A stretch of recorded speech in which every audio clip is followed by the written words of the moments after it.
नमस्कार, capital TV देख रहे हैं आप। मैं हूं आपके साथ पूजा। ब्रेकिंग नाउ में बड़ी खबर सीधा महाराष्ट्र से सामने आ रही है, जहां पे महाराष्ट्र की राजनीति में एक बार फिर से उठापटक की खबरें सामने आ रही है। बड़ी खबर आपको बता रहे हैं, जयंत पाटिल ने अमित शाह से मुलाकात की है और बताया जा रहा है कि बहुत जल्द जयंत पाटिल शरद पवार का साथ छोड़कर बीजेपी के साथ जा सकते हैं। और ये भी बताया जा रहा है कि मुलाकात के बाद जयंत पाटिल ने अपने समर्थक विधायकों को मुंबई में इकट्ठा होने के लिए भी कहा है। इस बड़ी खबर पे मेरे साथ न्यूज रूम से जुड़े हुए हैं कैपिटल टीवी के editor in chief doctor Manish Kumar. क्या हुई मुलाकात, आगे क्या कुछ होगा? देखिए, आज गृह मंत्री अमित शाह पुणे में थे। वहां शिंदे साहब, चीफ मिनिस्टर महाराष्ट्र और डिप्टी सीएम अजीत पवार भी वहां पे मौजूद थे। लेकिन ये कयास कई दिनों से लगाया जा रहा था कि जो सबसे बड़े लीडर हैं, जो बचे हुए सबसे बड़े लीडर शरद पवार के गुट में जयंत पाटिल, वो बीजेपी में आने वाले हैं, कुछ होने वाला है, इस तरह की चीज़ें पहले से चल रही थी।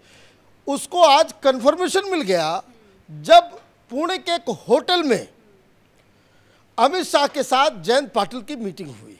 तो मीटिंग तो कोई होटल के बंद कमरे में क्यों करता है?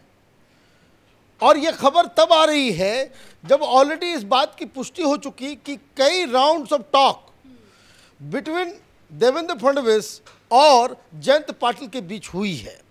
मतलब अजीत पवार, जयंत पाटिल देवेंद्र फडणवीस के साथ बैठ के ऑलरेडी रणनीति बना चुके हैं कि कब और कैसे उनको बीजेपी की जो सरकार जो चल रही है, वहाँ गठबंधन की सरकार जो चल रही है, उसमें उनको शामिल कराना है। और जब इस तरह की मीटिंग, जैसे प्रधानमंत्री मोदी से मीटिंग हो रही है या अमित शाह से मीटिंग हो रही है, तो वो फाइनल स्टैंप लगता है पूरे प्लान के ऊपर। और इसलिए अब ये कहा जा सकता है कि एनसीपी में अब कोई भी बड़ा लीडर शरद पवार के अलावा नहीं बचा और सारी की सारी पार्टी वो बीजेपी के समर्थन में आ गई है। अब इसमें क्या हो रहा है, आपने जो जानकारी दी कि इस मीटिंग के बाद ये कहा गया कि आपके जितने भी समर्थक हैं, उन सारे समर्थकों को मुंबई तलब किया गया है। अब क्या करेगी एनसीपी? शरद पवार क्या करेंगे? और शरद पवार के इसी हाँ ना की वजह से अब ऐसा लग रहा है कि शायद शरद पवार ने पहले से ही ये सब प्लान, ये सारी प्लानिंग जो हो रही है उसमें शरद पवार की हामी है। क्योंकि कल जयंत पाटिल शरद पवार से भी मुलाकात करते हैं, उसके बाद ये हलचल होती है, तो क्या माना जाए शरद पवार को इस बात का पूरा पता था सब कुछ? देखिए, Sharad Pawar is a very experience player. वो किस तरीके से, आप देखिए वहाँ मीटिंग चल रही है कि ये जो INDIA की बैठक होगी तो उसमें भी शरद पवार पहुँच रहे हैं। वहाँ पे जो है शरद पवार उसकी अध्यक्षता नहीं कर रहे हैं। अब आप देखिए, पटना में सबसे बड़े लीडर मुख्यमंत्री नीतीश कुमार ने उसको किया। कर्नाटक जो कांग्रेस की सरकार है, तो वहाँ पे अध्यक्षता जो है वो सोनिया गांधी ने किया। और यहाँ आप ऐसे शख्स के से आप अध्यक्षता करवा रहे हो विपक्ष की मीटिंग का, जो कायदे से यूपीए का हिस्सा भी नहीं रहा। मतलब शरद पवार ने अध्यक्षता करने से मना कर दिया। अब कहानी आगे बढ़ रही है, उन्होंने बुलाया है। अब ये जो प्लान है कि किस तरीके से शरद पवार को घेरना है, तो ये जो कुछ जानकारी जो सामने आ रही है कि जयंत पाटिल ने उस अपने भांजे जो अहमदनगर के राहुरी के विधायक और पूर्व राज्य मंत्री प्रजाक्त तानपुरे और सांगली के सिरला के विधायक मान सिंह नायक, उनके साथ भी ये शिफ्ट हो रही है। सब एनसीपी के लोग हैं, इनको बुलाया जा रहा है। और ये जो सूत्र जो दावा कर रहे हैं कि जयंत पाटिल और राजेश टोपो शरद गुट, तो राजेश टोपो भी बड़े लीडर, तो कहने का मतलब है कि जयंत पाटिल अकेले नहीं जा रहे हैं, अपने सारे कुनबे, अपने साथ और भी लीडर्स को लेकर के जा रहे हैं।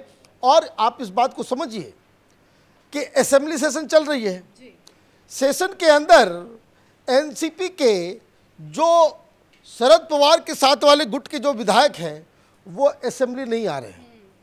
क्यों नहीं आ रहे?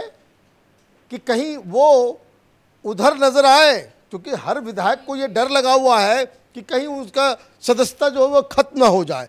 एक बार स्पीकर फाइनल कर दे तो फिर वो सारे लोग जो है, तो दो तीन चीज़ें बिल्कुल क्लियर हो रही हैं। एक चीज़ ये कि शरद पवार अकेले पड़ रहे हैं, शरद पवार की साख बिल्कुल खत्म हो गई है। शरद पवार ने बड़े ताम झाम के साथ ये कहा था कि भाई हम पार्टी को फिर से बनाएंगे, हम अलग अलग, पिछली 26 तारीख से ही उनको महाराष्ट्र के दौरे पे निकलना था, कोई सुगबुगाहट नज़र नहीं आ रही। प्लस जो कुछ बचे हुए भी थे वो भी अब बीजेपी के साथ जो है वो जाने के लिए मीटिंग्स कर रहे हैं, वहाँ पे सारी चीज़ें हो रही है। अब असेंबली के अंदर भी लोग कन्नी काटते हुए नज़र आ रहे हैं, वो जा ही नहीं रहे हैं। इसका मतलब क्या है कि एनसीपी पूरी की पूरी ये लोकसभा चुनाव से पहले, ये अमित शाह 6 महीने पहले मुंबई जब गए थे तो उन्होंने कहा था कि मिशन 45 पे काम करना है। कुल मिलाकर के लोकसभा की सीटें हैं वहाँ पे 48, और ये कह रहे हैं कि उसमें 45 सीट्स कैसे जीता जाए उसके ऊपर ये लोग काम कर रहे हैं। तो ये तो साफ साफ नज़र आ रहा है।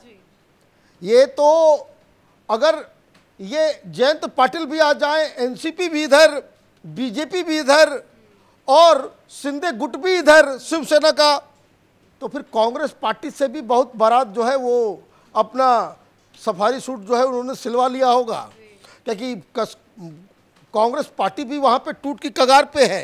वहाँ नाना पटोले से सारे लोग नाराज़ हैं। मुंबई के बहुत सारे ऐसे लीडर्स हैं जो ये कह रहे हैं कि भाई इसमें अब यहाँ पे शिवसेना के साथ मिलके और शरद पवार जो शक्तिहीन, विषहीन, बिल्कुल जिनकी क्रेडिबिलिटी खत्म हो गई है, उनके साथ गठबंधन बना करके ये तो कांग्रेस पार्टी बिल्कुल 1-2 सीट जीत जाए तो वो भगवान को शुक्रिया अदा करना पड़ेगा। तो हारी हुई पार्टी के साथ कौन रहना चाहता। एक खबर ये भी सामने आ रही है कि चुनाव को देखते हुए जयंत पाटिल को सांगली से सांसद का टिकट और उनके बेटे को विधायक का टिकट देने की चर्चा चल रही है। अब ये सांगली पे ही अटैक हो गया।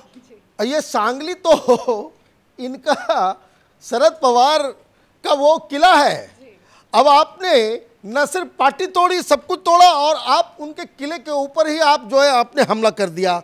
तो ये सारी चीज़ें होंगी। ये 48 में से 45 सीट कैसे जीत जाए, ये कल हम लोगों ने एक प्रोग्राम बनाया था, जो हमने कहा था कि 4 राज्यों में, जिसमें महाराष्ट्र, उड़ीसा, बंगाल और बिहार, इन सबको मिलाकर के जो 151 सीटें हैं, Amit Shah is eyeing for 130+ seats.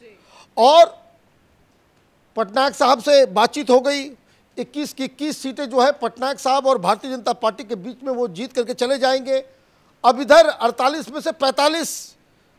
तो ये आप देखिए कि एक कुनबा जो है वो INDIA कि हम तो बड़े बाराती बन गए, ये हो गया वो हो गया, वहाँ न नेता है, न नीति है, न नीयत है, कुछ नज़र नहीं आ रहा। आजकल एक वीडियो देख रहा था मैं डेरेक ओब्रायन का, उसमें एक इंटरव्यू के दौरान उनसे पूछा गया कि आप 5 ऐसी चीज़ बताइए कि जो आप देश की जनता को ऑफर कर रहे हैं एज अल्टरनेटिव। वो कुछ भी नहीं बता पाए।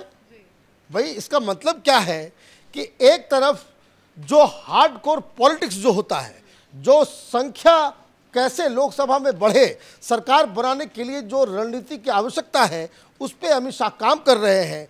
और ये बहुत बड़ा झटका होगा और जिसका इम्पैक्ट नेशनल लेवल पे इस प्रकार से होगा कि आप देखेंगे कि फिर बिहार के अंदर, बंगाल के अंदर, उत्तर प्रदेश के अंदर फिर से मैन्यूवरिंग शुरू हो जाएगी।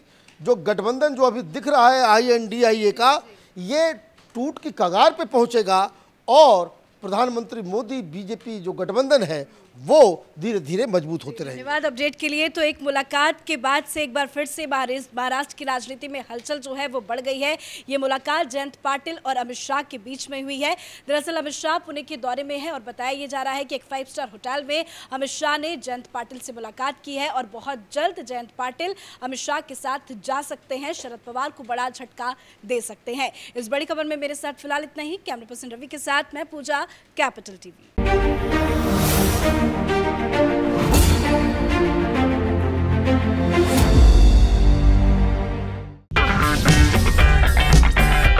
अगर आपको हमारा वीडियो पसंद आया हो तो इसे लाइक करें, हमारे चैनल को सब्सक्राइब करें और हाँ, बेल आइकन दबाना ना भूलें ताकि आप तक हमारे वीडियो की नोटिफिकेशन पहुंचती रहे।